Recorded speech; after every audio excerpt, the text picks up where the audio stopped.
अत्याचार अनाचार हो रहा था, जिसके कारण वह प्रताड़ित होकर भारत में शरण लेकर आ गए, उनको एक अच्छी जिंदगी देने के लिए न्याय किया है माननीय प्रधानमंत्री जी। चिराग पासवान नाराज चल रहे हैं। कोई नाराज नहीं है चिराग पासवान जी, कहीं से कोई नाराज नहीं। आरजेडी क्या मजा लेगी? आरजेडी तो ऐसे ही समाप्त। जो परिवारवाद की पार्टी है, जिसकी बुनियाद ही भ्रष्टाचार और घोटाला है, गरीबों को लूटना है, वो क्या बोलेगी? तेजस्वी जी के कारनामों को बिहार नहीं जानता है क्या?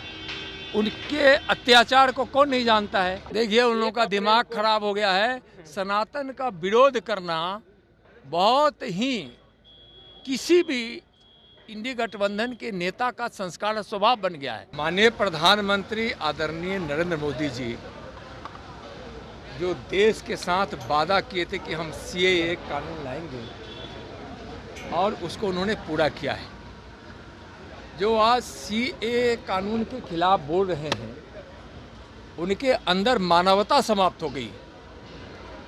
अपने पड़ोसी 3 देशों में जहां धर्म के आधार पर उनके साथ अन्याय होता था, उनकी संपत्तियां लूट ली जाती थी, जला दी जाती थी, उनकी बहू बेटियों की इज्जत लूट ली जाती थी, जबरन धर्म परिवर्तन कराए जाते थे, उनके साथ मारपीट की जाती थी, हत्या कर दी जाती थी, परिवार के सामने, बेटे के सामने, पुत्र के सामने, पिता की, भाई के सामने बहन की, बहन के सामने भाई की। और इस तरह का जो अत्याचार अनाचार हो रहा था, जिसके कारण वह प्रताड़ित होकर भारत में शरण लेकर आ गए, उनको एक अच्छी जिंदगी देने के लिए न्याय किया है माननीय प्रधानमंत्री जी। आज जो सीएए कानून का जो विरोध कर रहे हैं, उनके अंदर मानवता समाप्त हो गई है, और यह वोट के लालच में तुष्टीकरण के तहत यह कर रहे हैं, जो अच्छी बात नहीं है। बंगाल है, तमिलनाडु, केरला है, ये जैसे राज्यों में बोले कि ये लागू नहीं है। देखिए, वो जो भी हो, कोई राज्य हो, कोई पार्टी हो या कोई व्यक्ति हो, अगर इस कानून का विरोध कर रहा है, इसका मतलब है कि उसके अंदर मानवता समाप्त हो गई है, और सत्ता के लालच में, वोट के लालच में, तुष्टीकरण के तहत इस प्रकार का वो विरोध कर रहे हैं। बिहार में लागू होगा क्या?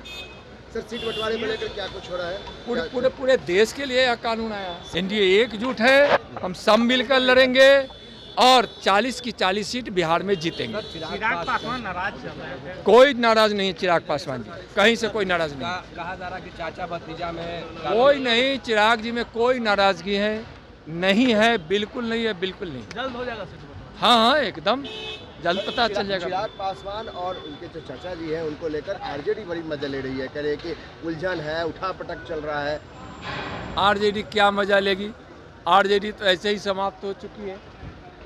जो परिवारवाद की पार्टी है, जिसकी बुनियाद ही भ्रष्टाचार और घोटाला है, गरीबों को लूटना है, वो क्या बोलेगी? एनडीए में कोई खटपट नहीं है? कहीं कोई खटपट नहीं है, कोई खटपट नहीं है। बहुत जल्दी बंटवारा हो जाएगा, सीट बंटवारा बहुत जल्दी हो जाएगा। तेजस्वी यादव अभी भी जो काम किए गए 17 महीनों, उसका उदाहरण दे रहे हैं। उदाहरण दे रहे हैं, वीडियो जारी कर रहे हैं। आप तेजस्वी जी के कारनामों को बिहार नहीं जानता है क्या?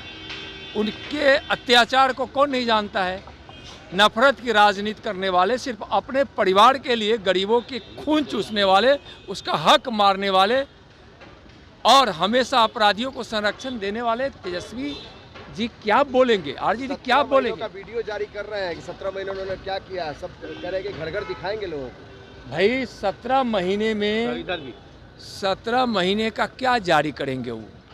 17 महीने में जो उनके कारण बिहार की विधि व्यवस्था चौपट रही है, विकास उनके कारण बाधित रही है, और अपराधियों को जो संरक्षण मिलता था आरजेडी और तेजस्वी जी के द्वारा, जिसके कारण ही तो नीतीश जी तबाह थे और एनडीए में आए, और नीतीश जी बिहार का विकास चाहते थे।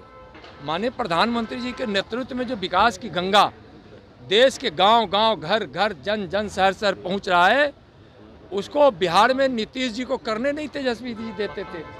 तो वो अपराधियों को संरक्षण देने वाले, लूट खसोट की राजनीति करने वाले, भ्रष्टाचार और अब परिवारवाद की नीति के तहत राजनीति करने वाले को क्या बोलेंगे। उदयनिधि जो हैं ये बयान दिए थे सनातन के खिलाफ, तो उसके खिलाफ जो है आरा कोर्ट में मामला दर्ज किया गया है और कोर्ट ने संज्ञान लेते हुए देखिए उन लोगों का दिमाग खराब हो गया है। सनातन का विरोध करना बहुत ही किसी भी इंडी गठबंधन के नेता का संस्कार और स्वभाव बन गया है। सनातन को गाली देना, सनातन की संस्कृति की बुनियाद पर भारत विश्व गुरु बनने जा रहा है, उसको गाली दे रहे हैं। सब वोट के लिए कर रहे हैं। ओछी राजनीति करने वाले लोग, ओछी मानसिकता के लोग सनातन को गाली दे रहे हैं।